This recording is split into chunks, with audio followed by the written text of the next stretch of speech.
Tuhan.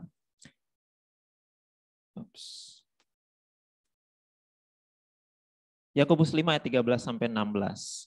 Kalau saudara ingin melihat beberapa referensi yang saya ambil, sebagian besarnya sudah ada di situ, saudara bisa membaca sendiri. Kita tidak akan mengambil waktu terlalu banyak untuk melihat semuanya. Baik, kebenaran firman Tuhan dari Yakobus 5 13 sampai 16. Kalau ada seorang di antara kamu yang menderita, baiklah ia berdoa. Kalau ada seorang yang bergembira, baiklah ia menyanyi.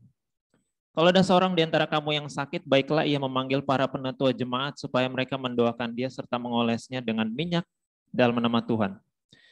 Dan doa orang yang lahir dari iman akan menyelamatkan orang sakit itu dan Tuhan akan membangunkan dia. Dan jika ia telah berbuat dosa, maka dosanya itu akan diampuni. Ya. Karena itu hendaklah kamu saling mengaku dosamu dan saling mendoakan supaya kamu sembuh. Doa orang yang benar, bila dengan yakin didoakan, sangat besar kuasanya. Saya yakin bahwa kita ayat 16 ini sering mendengar, atau paling kurang kita mungkin ada di antara kita yang punya pengalaman khusus dengan ayat ini. Mungkin punya pengalaman pribadi dengan Tuhan, bagaimana kita merasakan bahwa doa itu besar kuasanya. Ya. Mungkin ada di antara kita yang pernah merasakan bahwa sebaliknya, doa kita seperti didengar tetapi tidak dijawab sesuai dengan ekspektasi kita. Kita lihat di situ.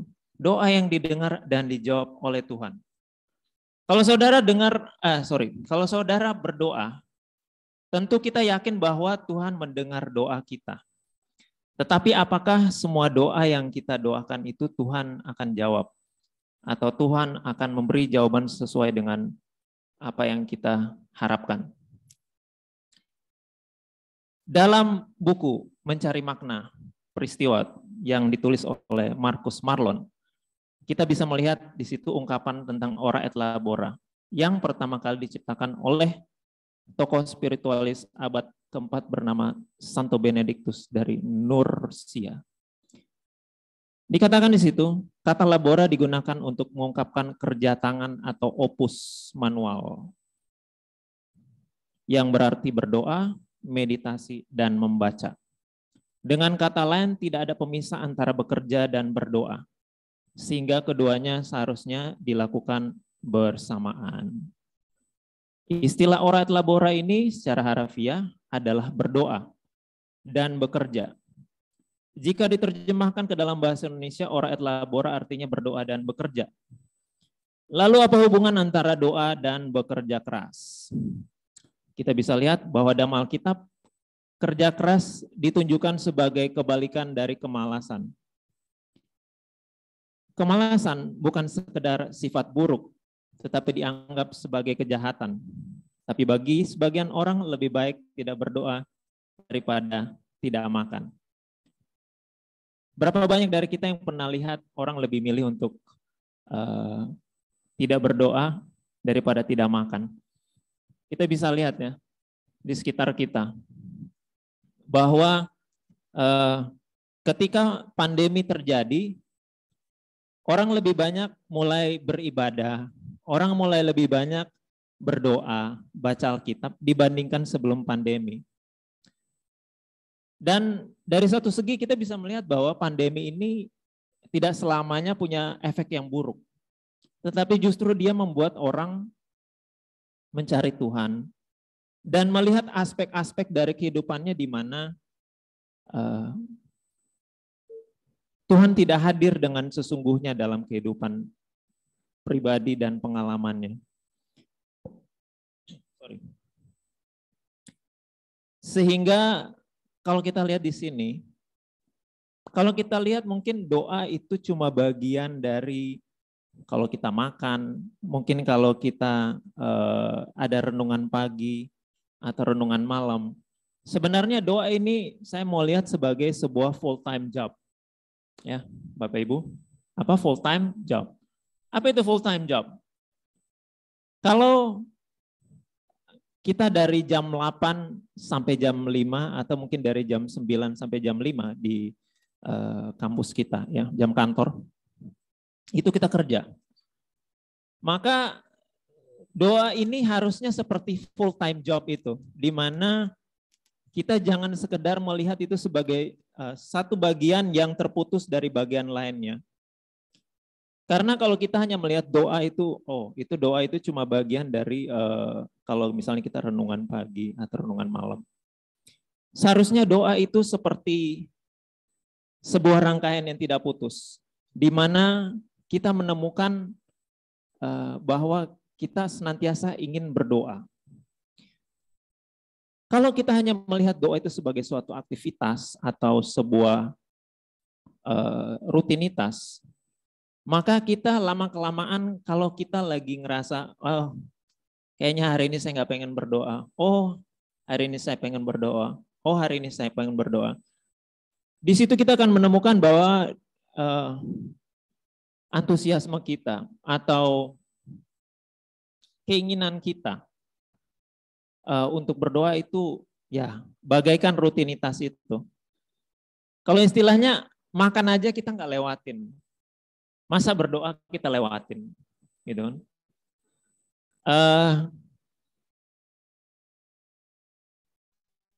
Minum aja kita nggak lewatin.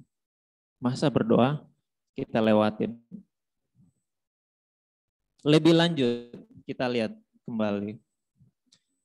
Dalam buku yang detail, Labora bukan hanya bekerja keras. Bukan hanya bekerja, melainkan bekerja keras.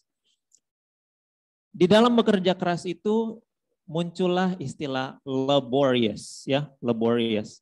Mungkin kalau Anda bandingkan itu seperti petani. Petani di sawah itu laborious, ya.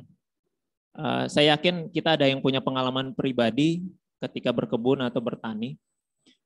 Dan saya yakin kalau seorang petani itu dia malas, itu hasilnya nggak akan bisa kita nikmati atau mungkin orang-orang di sekitarnya nikmati. Apapun yang tidak dilakukan dengan penuh kesungguhan atau tidak dengan laborious ini, tidak akan menghasilkan sesuatu. Kita bisa lihat di sini, laborious berarti rajin atau menyediakan banyak waktu. Sehingga bekerja ini atau berdoa ini tentu akan memakan waktu saudara. Tapi kita harus hati-hati juga bahwa doa ini menggantikan bekerja. Ya. Doa ini tidak dimaksudkan untuk menggantikan bekerja. Kalau saatnya bekerja, lalu Anda bilang, aduh maaf Pak, saya lagi berdoa atau saya lagi renungan. Itu bukan alasan untuk tidak bekerja. Atau lagi disuruh sesuatu oleh orang tua atau atasan atau seorang yang dalam posisi di mana kita harus memberikan ketaatan atau kepatuhan kita.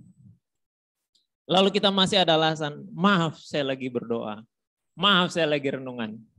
Ya, tentu di dalam doa dan bekerja ini bukan dimaksudkan bahwa doa itu menggantikan bekerja.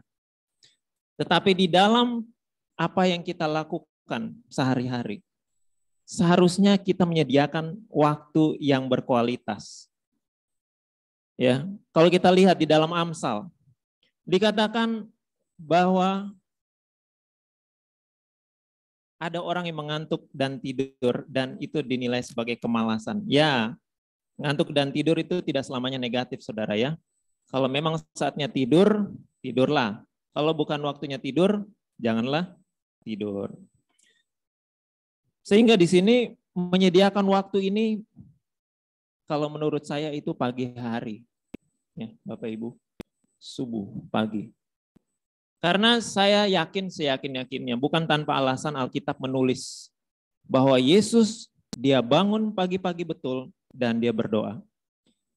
Karena di dalam bagian firman Tuhan itu saya yakin bahwa Yesus sedang memberi teladan bagi kita untuk bangun pagi dan berdoa. Yesus sedang memberi teladan kepada kita untuk berbicara kepada Dia. Kalau selama ini dalam doa kita merenungkan firman Tuhan dan mencoba mendengar suara Tuhan, saya mengajak kita untuk kita bicara kepada Tuhan. Dan bicara ini bukan berbicara dengan emosional, saudara ya. Ya, kalau orang lagi susah, lagi lagi butuh ya, khususnya mungkin ya mohon maaf mahasiswa mungkin kalau kiriman dari orang tua agak terlambat ya, mulai berdoa. Tuhan, kok ini kiriman belum sampai-sampai Tuhan? Saya udah harus bayar uang kuliah ini, atau Tuhan, saya ini tiap hari makan Indomie ini, gimana Tuhan ya? Ya. Saya pikir nggak ada salahnya juga makan Indomie ya Bapak Ibu Saudara ya. Indomie juga enak, cuma jangan tiap hari, nggak sehat. Waktu yang berkualitas dengan Tuhan, kita yang harus menemukan itu. Mungkin bagi sebagian kita pagi hari, mungkin ada di siang hari, mungkin ada di sore hari. Tetapi kapan waktunya dan bagaimana kita mempraktekkan doa itu harus timbul dari sebuah kerinduan untuk berkomunikasi dengan Tuhan. Berkomunikasi dengan sebuah cara yang hanya kita dengan Tuhan tahu.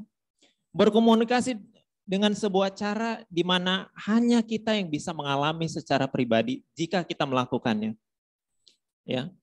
Ibaratnya di dalam sebuah relasi itu hanya bisa terjadi ketika kita mengalami sendiri. Bagaimana kita melihat sendiri pengalaman itu sebagai bagian dari kita.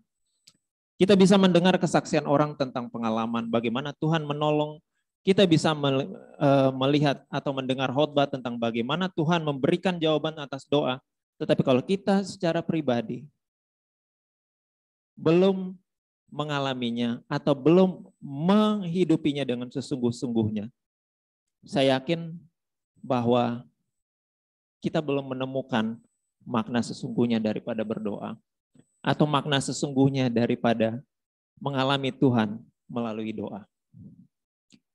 Kita bisa lihat di sini bahwa di dalam istilah yang tadi dipakai itu, ora et labora, menyediakan waktu itu adalah sesuatu yang diartikan dalam istilah ora et labora.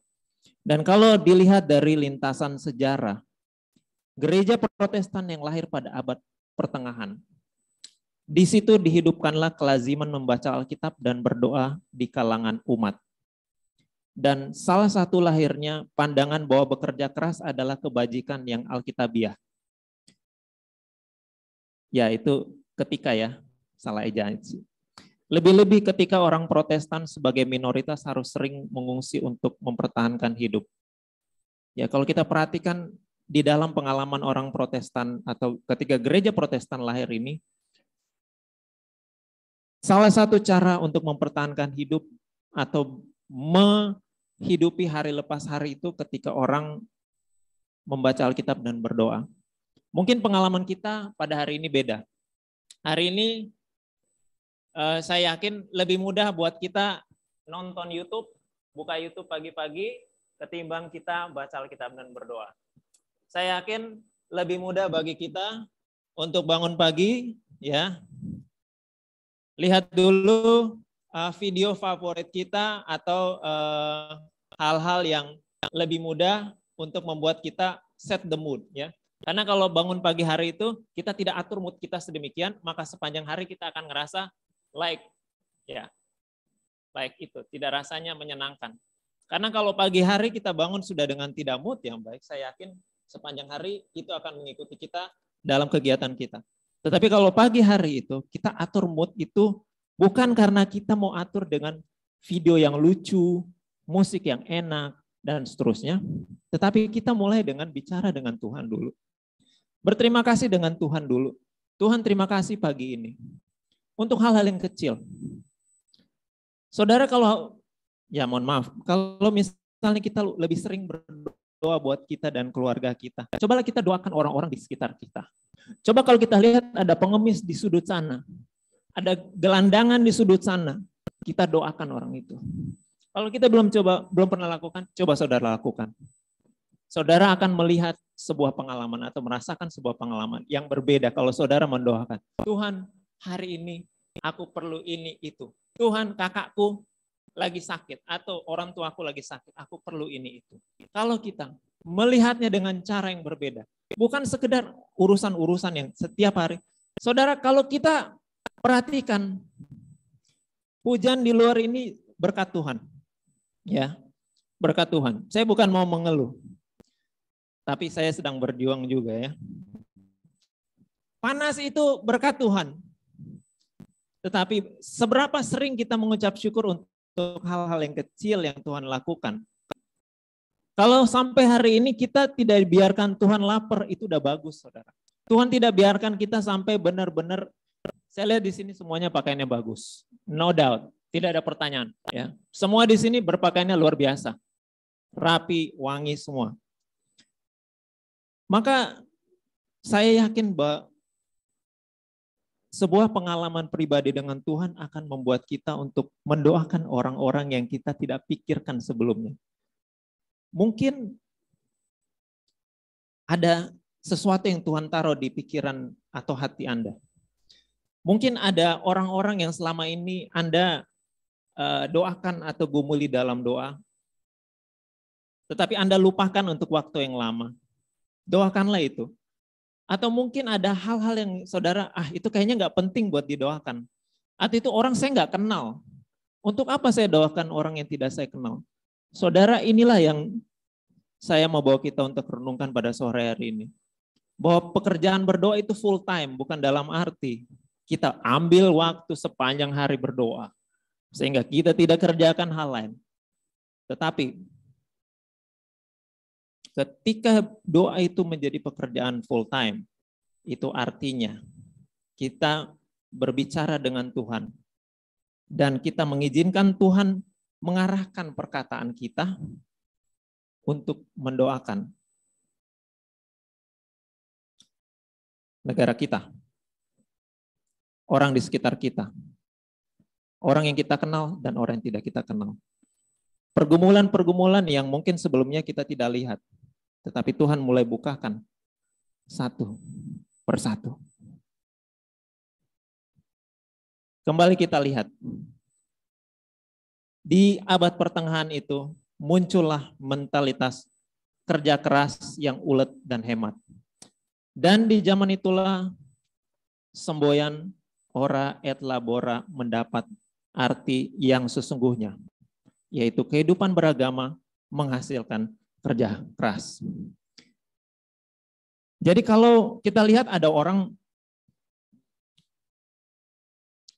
dia kelihatan ibadah, dia kelihatan rajin melakukan, dia punya ajaran agama. Tetapi kalau dia nggak kerja keras, saudara, kerjaannya, mohon maaf,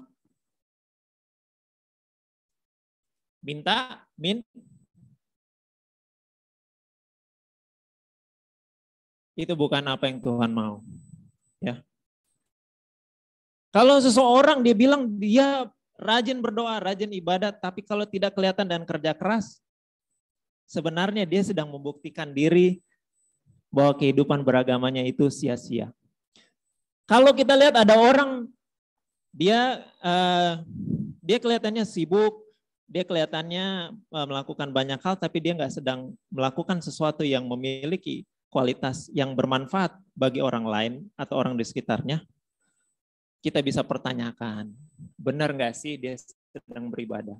Maka agama yang sesungguhnya adalah agama yang menunjukkan bahwa orang itu sedang bekerja dan bukan sekedar bekerja. Tetapi dia bekerja dan menghasilkan sesuatu yang bermanfaat bukan saja bagi dirinya, tapi bagi orang lain. Dan jika memang bekerja itu masih terlalu sulit, paling kurang harusnya dia berdoa. Doakan orang-orang di sekitarnya dan tunjukkan bahwa itulah kerjanya dia. di mana dia mempertimbangkan orang lain. Dia memberi waktunya untuk orang lain.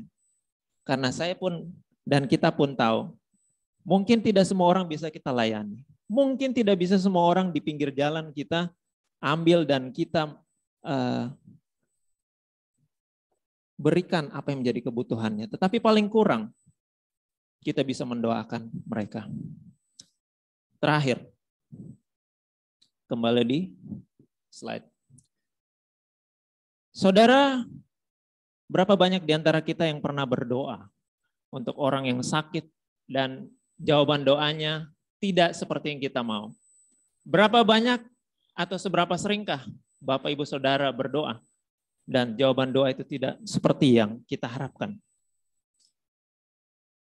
Bertahun-tahun para peneliti berusaha menyelidiki apakah doa berpengaruh terhadap penyembuhan fisik. Ya, jadi ada penelitian bagaimana doa itu berpengaruh terhadap penyembuhan fisik. Ya, supaya kita bisa mulai melihat di sini. Sebenarnya melalui doa itu orang disembuhkan nggak sih? Seorang profesor pembantu di Fakultas Kedokteran Universitas George Washington mengatakan bahwa usaha pembuktian pengaruh doa terhadap kesehatan secara ilmiah hampir tidak mungkin dilakukan. Bahkan orang-orang Kristen yang percaya pada kuasa penyembuhan Allah memiliki pendapat yang berbeda mengenai bagaimana, kapan, dan mengapa dia melakukannya. Mungkin kadang-kadang kita bertanya untuk memahami mengapa Tuhan menyembuhkan sebagian orang, sementara yang lainnya tetap sakit bahkan meninggal dunia. Mengapa Tuhan mengizinkan ada mungkin orang yang kita kenal, mungkin ada sanak keluarga kita yang Tuhan izinkan sakit. Ada yang Tuhan sembuhkan, tetapi ada juga yang tidak sembuh dan bahkan meninggal, ya, di sini dikatakan demikian. Maka tidak lain kesimpulan yang bisa kita ambil, yaitu bahwa jawaban doa dari Tuhan tetaplah sesuatu yang misterius pada umumnya. Sesuatu yang misterius. Tetapi bukan berarti dengan kondisi yang misterius ini kita tidak berdoa. No. Justru disitulah Bapak Ibu Saudara kerja kerasnya. Ketika kita mulai berhenti berdoa, di situ sebenarnya kita menunjukkan kita punya harapan mulai berkurang sama Tuhan. Karena ini terakhir. Karena dengan berdoa kita menunjukkan kita punya harapan sama Tuhan itu masih ada. Dengan berdoa kita menunjukkan bahwa kita masih rindu Tuhan mengerjakan sesuatu dalam kehidupan kita. Sehingga kalau orang yang mulai kurang harapan, mulai ya begitulah ya. Mulai melihat hidup ini kok biasa-biasa aja, rutinitas A, B, C, 1, 2, 3, Senin, Selasa, Rabu, dan seterusnya. Sebenarnya dia sedang menunjukkan bahwa dia sedang tidak bekerja. Dan kalau kita bicara bekerja bagi Tuhan, mohon maaf, itu bukan hanya sekedar aktivitas-aktivitas pergi dan melayani orang, tetapi kita harus mendoakan orang itu. Karena hanya melalui doa dan pengalaman dengan Tuhan, kita mulai bisa melihat bagaimana Tuhan mengubah orang-orang yang kita layani, tetapi terutama Tuhan mengubah kita. Dan bagaimana hidup kita menjadi lebih sesuai dengan apa yang Tuhan mau. Terakhir dari yang paling terakhir, kalau kita lihat, Yakobus membahas masalah ini dengan sangat hati-hati dan penuh perhatian. Ia membahas masalah penyembuhan dalam konteks persekutuan orang-orang percaya dan berkata, hendaklah kamu saling mengaku dosamu dan saling mendoakan, supaya kamu sembuh. Doa orang yang benar bila dengan yakin didoakan sangat besar kuasanya. Di sini Yakobus tak bertujuan menciptakan kontroversi atau membuktikan secara ilmiah. Sebaliknya ia memusatkan perhatian pada keistimewaan dan kekuatan doa. Saat membahas penyembuhan fisik, ia pun mengikutsertakan panggilan untuk memulihkan kesehatan rohani melalui pertobatan dan pengakuan dosa. Ayat ke-15. Jawaban doa atau doa yang didengar dan yang dijawab oleh Tuhan hanya bisa terjadi ketika itu dibangun pertama melalui sikap yang benar. Saya mau kita melihat di bagian terakhir, tadi sudah terakhir, ini terakhir berikutnya, dari Lukas 18 ayat 10 sampai 14. Saudara bisa membaca ini di rumah. Tetapi inti dari firman Tuhan ini adalah tentang orang Farisi yang berdoa kepada Tuhan di bait Allah, ya, supaya kita bisa ada gambaran sekilas. Mari kita lihat bersama. Di dalam Lukas 18, mulai ayat yang 10 sampai ke 14, mengenai sikap berdoa yang benar. Ada dua orang pergi ke bait Allah untuk berdoa. Yang seorang adalah Farisi dan yang lain pemungut cukai. Orang Farisi itu berdiri dan berdoa dalam hatinya begini, "Ya Allah, aku mengucap syukur kepadamu karena aku tidak sama seperti semua orang lain. Bukan perampok, bukan orang lalim, bukan pezina, dan bukan juga seperti pemungut cukai ini. Aku berpuasa 2 kali seminggu, aku memberikan 1/10 dari segala penghasilanku." Tetapi pemungut cukai itu berdiri jauh-jauh, bahkan ia tidak berani menengadah ke langit. Melainkan ia memukul diri dan berkata, "Ya Allah, kasihanilah aku orang berdosa ini. Aku berkata kepadamu, orang ini pulang ke rumahnya sebagai orang yang dibenarkan Allah dan orang lain itu tidak. Sebab siapa meninggikan diri, ia akan direndahkan, dan barang siapa merendahkan diri, ia akan ditinggikan." Marilah ketika kita berdoa, dan saya yakin kita sudah melakukannya dengan penuh kesungguhan, marilah kita ingat bahwa berdoa kepada Tuhan itu mengenai sikap kita yang harus ditempatkan di mana Tuhan adalah Bapa yang di sorga. Ya, kalau Anda pernah dengar istilah God is your father, but he's not your daddy. God is your father, but he's not your daddy. Artinya apa? Tuhan adalah Bapa kita yang di sorga, tapi dia bukanlah ayah kandung kita. Kalau dengan keluarga kita, mungkin kita masih bisa bersikap minta ini dan itu. Seolah-olah Tuhan wajib memberikan kepada kita apa yang kita mau. Tetapi dengan Tuhan, kita harus bangun sikap yang sangat-sangat berbeda. Sikap yang penuh dengan penghormatan. Tentu di dalam berdoa, kita tidak bisa berdoa tanpa perasaan. Tetapi biarlah perasaan itu berkontribusi untuk membuat kita merasakan bagaimana ketika Tuhan hadir di dalam doa itu. Dan janganlah biarkan apapun pengalaman kita, apapun emosi yang sedang kita rasakan, untuk menentukan bagaimana atau kapan kita berdoa. Mari kita tutup dengan doa.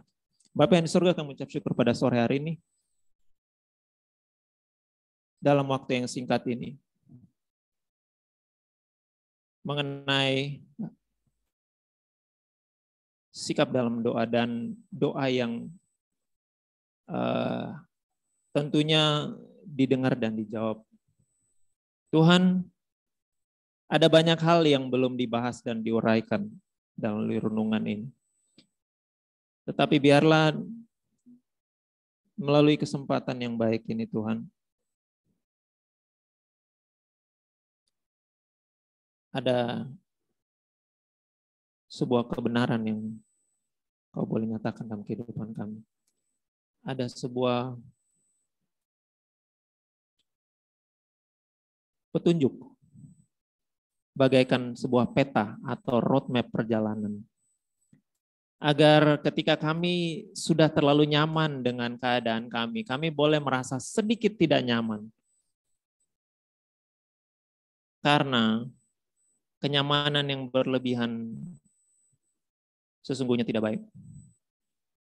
Tetapi rasa tidak nyaman pun kadang bisa membuat kami kecewa, putus harap, dan putus dalam doa. Tetapi biarlah kami menemukan kesempatan yang baik bagi tiap kami masing-masing di dalam pengalaman doa kami, di dalam pengalaman rohani kami, agar kami makin mengenal bagaimana Engkau mengarahkan masing-masing kami dalam pergumulan pribadi maupun pelayanan kami. Biarlah tiap kami semakin memberkati sesama kami. Secara khusus kami adalah para pelayan di tempat ini, di gereja masing-masing, dimanapun kami berada. Kami melihat adalah sebuah peluang bagi Tuhan untuk bekerja melalui orang di sekitar kami. Mungkin kami tidak bisa menjangkau banyak orang, atau bahkan sedikit pun orang pun kadang tidak terlayani dengan baik. Tetapi biarlah Engkau yang boleh bekerja dengan luar biasa dan jauh melebihi dari apa yang kami dapat pikirkan maupun katakan. Demi Kristus Tuhan kami ucap syukur. Haleluya. Amin. Saya serahkan kembali ke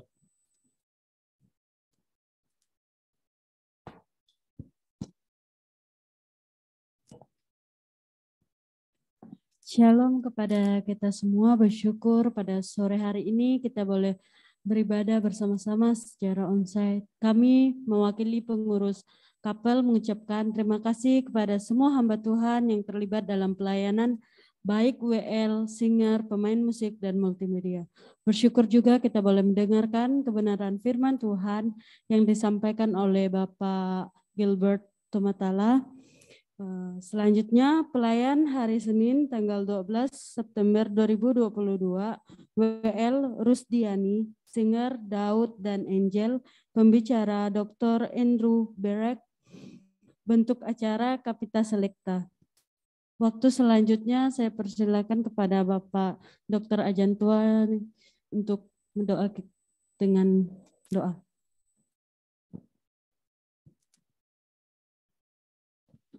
Ya, shalom.